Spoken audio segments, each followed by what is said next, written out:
Welcome to the Motoring Podcast, recharging around Britain on Monday, the 13th of July, 2026. Hello, I'm Alan. Hello, I'm Andrew. And in this episode, you'll find out that charging doesn't need to be taxing. Our bladders don't outlast the car range anymore. And driving only in daylight is actually really quite nice. Oh, very much so. That has been the win so far. We actually made it to the sun. You can't see, it's out the window over there. The sun is setting. There are striated clouds in the sky, etc., etc., etc. It's very nice. And we are not, like we did last time, standing beside a charger somewhere at the far end of Bodmin Moor. Yes. Well, this is the first one of these, and it has been a learning curve already this evening. Yes. Shall we start off? We'll talk about how our day's gone.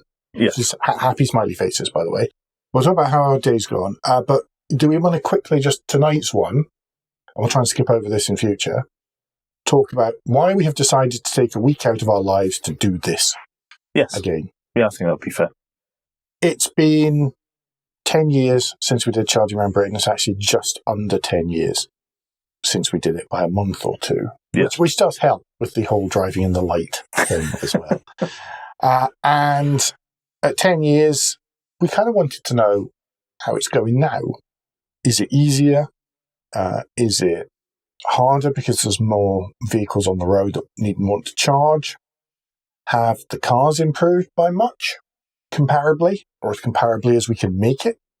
And then also, has the charging infrastructure improved? Which was the whole point of the first Charging Around Britain, was really, we were talking lots about charging and charging infrastructure, and we still do, as you might have noticed. Talk lots about charging infrastructure, and we wanted to know if it was any better, because we're sitting there and we pontificate most Tuesdays about stuff, and we've got our own personal experiences in our local areas. Yes. But is that representative? Is that representative, or is it just a postcode lottery thing, or what? So hence going all around Britain, or as much as we can. Yeah, and sort of kind of round the outside-ish. Yes. Mostly. The first one was. More. This one's a little bit less. There's various things that we have to that we're going to try and include this time. The compromise being that we're maybe not as far out to the coast, as far out to the east coast anyway, as we were the last time. But we'll see.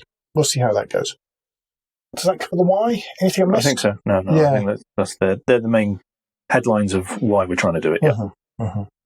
So today, day one, what did we do? We went from yours near Preston, and we are now at Cornwall Services, Bodmin, in Cornwall. So we came down.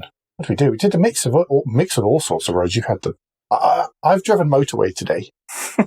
Somebody else has driven all the little wiggly roads. It was really quite ridiculous at times. But we've gone from Preston down to Bodmin. We came down via Shrewsbury. Yes. Caught up with Jamie Cooper and Mr. Jalco. Yes. There at lunchtime, so that was cool. And then we came down via Hereford and got stuck in traffic there. Yes, Hereford was gridlock. It really was awful. Because I remember last time we did it, and we came to Hereford, and it was kind of busy. But that was on a bank holiday as well. But today it was just a normal Monday. It was mobbed. Yeah, and then down there over the original Severn Bridge. Yes. Because that was slightly shorter, but it turns out, shorter. Yeah. And we got caught behind every slow Nissan Qashqai in South Wales. And then down, where next? We stopped at Causeway. Cribs Causeway, just outside Bristol. Yep. Exeter Services, and then down here. Yep. Yeah. And the car is sitting outside on charge as we speak. It's just on a 7 kilowatt charger, so there's no real rush. And it means that it'll be ready sometime around midnight. Hopefully we won't get charged a fee for leaving it attached, but we're told that it happens quite a lot and nobody's complained about it. Yeah. All good. Yeah, that was today. Yeah, that pretty much sums up today. It's been kind of long. I mean, we didn't leave till quite late. No, it was for reasons. A bit later leaving, and then we left our lunch behind, which I'm quite depressed about because the Gregs did not make up for what we had. What is still waiting for us in your fridge? Yes. Which was silly of us because we were then in a rush. Yeah. So what are we doing it in? We've talked about why we're doing it. Car. So last time we used a Hyundai Ioniq Electric, the very first generation pre-facelift one. Yep. Weren't really allowed to talk about it that much. No. Because there weren't many of them around and stuff. This time we have Hyundai are very kindly supporting us again. Yes. They tried to foist something large and luxurious on us, yes, they did. which would have been really nice. An Ioniq 9 would have been lovely. But we held out and said, no, we don't want your great big car. Give us your little electric B-segment hatchback, because we're idiots. So we have an Insta-02. The basic one is the Insta-01. It has a smaller battery, shorter range, less kit. At the top of the range is the Insta-Cross, which has a decent-sized battery, decent range, but it's got lots of bits bolted on. In fact, the longest range one is the one in the middle, which is an Insta-02, yep, which has all the kit we need. Oh, yeah, more than.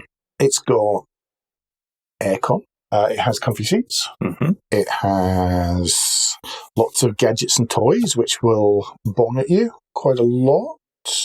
It has the usual ADAS suite of safety stuff. I don't mind. He doesn't like it. Well, it would have been rough on the roads I use. Yeah, it would have actually, because I was mostly on the motorway. I would say it generally worked just fine. It worked with your driving style, yes. Yes. So notice the ADAS, these safety systems, do not complain about my driving style. I just want that on the record. They don't complain about mine because they're off. Yeah. But no, it's been great. Well, I liked it anyway. It's got a maximum range of 220 miles, which is over 100 more than we had a decade ago. Yeah. And a decade ago, you'd driven an electric car for a day longer than me. I had never driven one on the day we started. Mm-hmm. So that original trip was a big learning curve as we drove around for a variety of reasons and a variety of aspects of the ownership and the driving. Yeah. This time we've come into it knowing a lot more. We've driven lots of electric cars between now and then, and we're very comfortable with how to drive them, how to set them up. Alan went on the launch of the Insta in the UK, so he had spent quite a chunk of time and many miles with one anyway. So you were familiar with the car, how it worked, and you got all the spiel off the PR. Yeah, and it was a very driving launch as well. Some launches you go on and there's like, oh, well, here's 20 miles, you can drive it. Yeah. This one, I think we did 60, 70, 80 miles. It was a good few hours plus coffee stops because it was a car launch. And I get to go to Portland Bill and things as well. It was very cool. And the car was cracking there, loads of little lanes. It wasn't a million miles away from here, really. In fact, we go kind of through that area tomorrow. Yeah. And it was great. So I knew I liked the car. Today, it's been even better, to be perfectly honest, because on a launch, everything's charged for you, everything's there, everything's ready, and it's kind of handed to you on a plate. Because it's little, and it's not that heavy, and it has a small battery. It doesn't use that much energy when you're going along. No.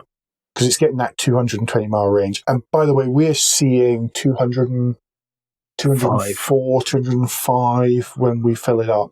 And that, by the way, is us running. The AC is on auto. The car is on normal. What else? Our driving, and we're just driving. We're just driving the way we normally drive. We're not doing any specific. We're not hypermiling or anything like that. No. We are just how would we drive any car typically? And this is what we're doing. Yeah. So on the motorway, for example, we're sitting with the cruise control set at the national speed limit, the adaptive cruise set at the national speed limit, and it's downhill, uphill, whatever. We're not being clever. We've got the regen set to auto. We know we have to drive an awful lot of miles. We want to be able to do it with the least amount of concentration possible. And compromise possible. So we're driving as we normally drive. So much like I would drive my Lexus, whatever. That's how I'm driving. And it's it's great. And of course, because it's small, because it's not using a lot of power, then when we plug in, we've got about time to go for a wander, maybe buy a drink, find a toilet, have a bit of a chat. We'd spent the first charge stop today, we spent 15 minutes longer than we really needed to or should have, just because we were chatting to Mr. Jalka. Yeah. So far, it's all been very, very smooth. Well, the first 2 charging points we rocked up to, we had 100 miles range still left. Yeah, and we set off with 205, and then we had 206 or 5 again when we set off. And if you're wondering why we stopped, it's because we've been driving for about 2 hours. Yeah, it's roughly 2 hours as well. Mm-hmm. That 100 mile, or just over 100 miles coming out of the range. Yeah, and so it's been very much that. It's been very much, I need to stop and have a bit of a concentration break. Yeah. And let's charge the car at the same time. So the third charging point was purely because at the second stop there weren't any toilets, so it was human induced. Yeah. The third one, and we just plugged in to charge. We would actually have got here with about 20-30 miles of range left, but instead, just whilst we were in, we plugged in and we charged up. Yeah, we charged up there. Charging has been pretty seamless via the app. Yes. Mine is my own fault, but... Well, yes. Sorry. I have found charging to be pretty seamless via the app. If you can use the app because you're not a fool who hasn't remembered their password, then... Or their username, so they can't just reset the password. Then, yes, I've watched it in action. It's very seamless. It's very easy. It looks like a great user interface as well. If we weren't using my phone as the camera right now, then we would. Then I would hold the app up so people can see it. Yeah, and the map in there is keeping you in the knowledge live of how many at the charging destination you want to go to, how many chargers are free, or not free. Are not being used. Are available for use. Yes. The Insta, by the way, is also showing that information on the nav. Yes.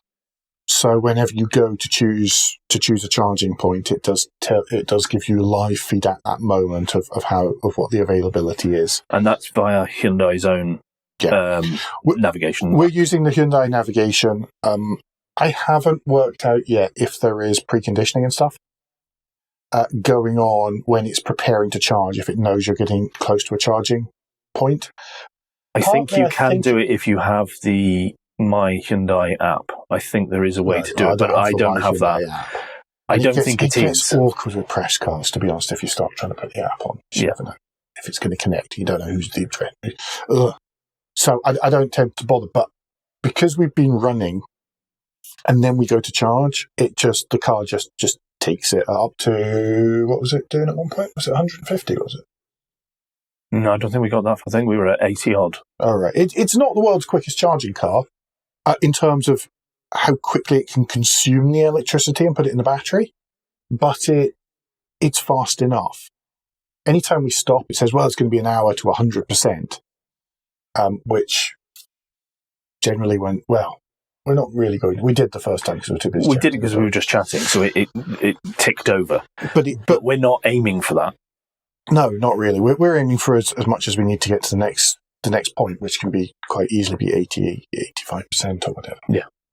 And that seems to have been running really, really quite nicely as a plan. I mean, as I say, it's outside. It's set to charge to 100% because we're in no rush for it. And to be fair, we've got a bit of a meaty day tomorrow.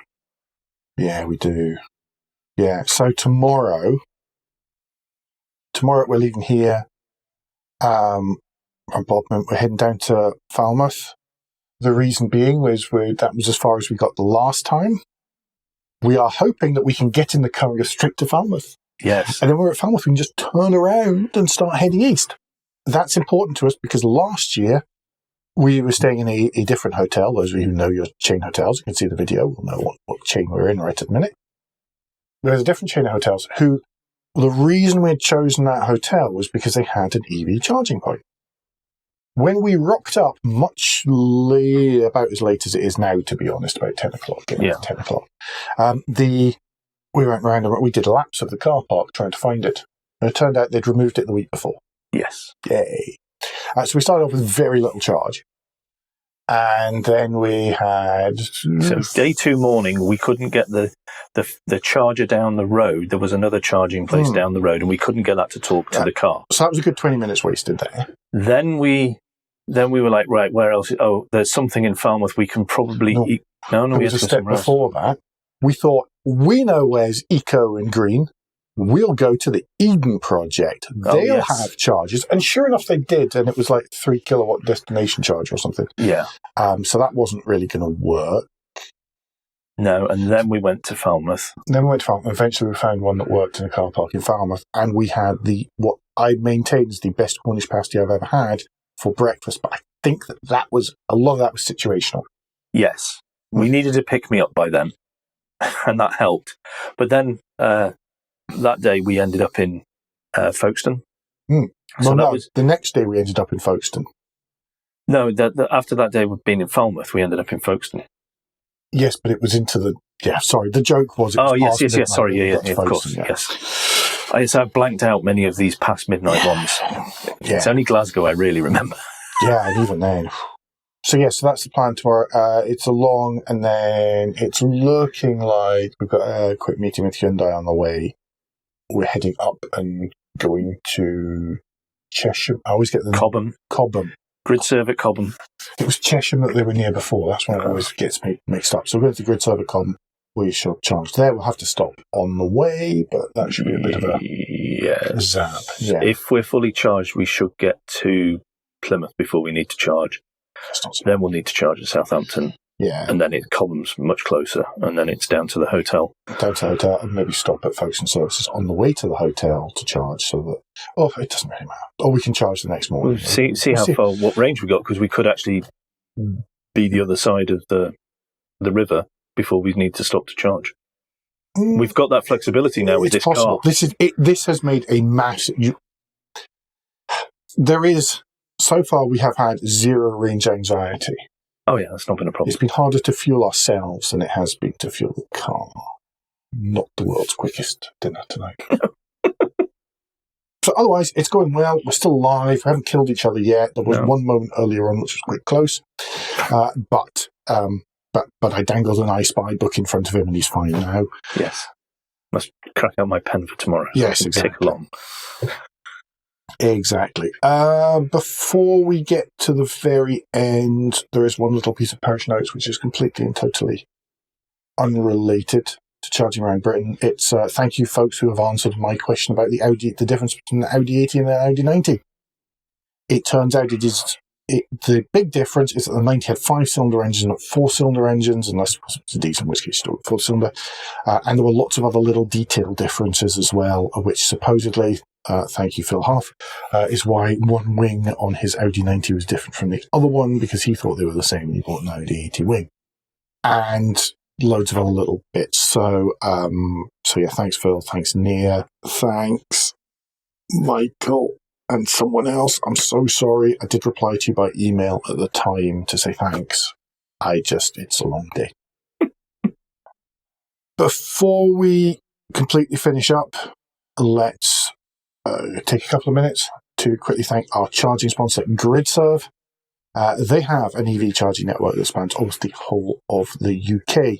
And whilst you can just turn up and pay with a debit card or via their app, you can also get 25% off charging rates at all 200 of their locations with Gridserve Plus.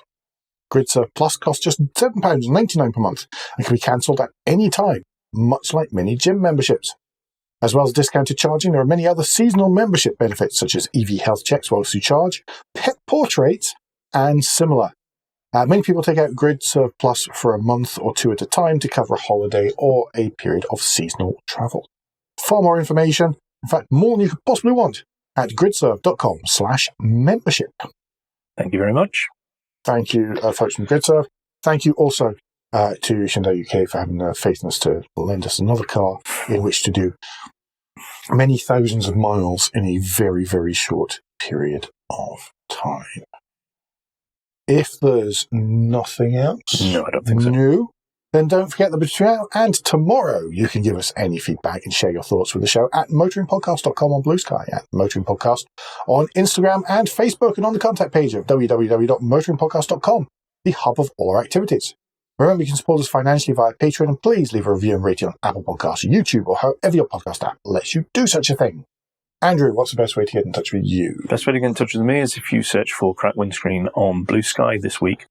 I won't be looking at LinkedIn. And Alan, if people want to get in touch with you personally, what's the best way for them to do that? Best way to do that is once again Blue Sky, where I'm at AJP Bradley. That's Bradley.bsky.social. We'll be back again tomorrow, but until then, I've been Alan Bradley. I've been Andrew Clues. And safe motoring.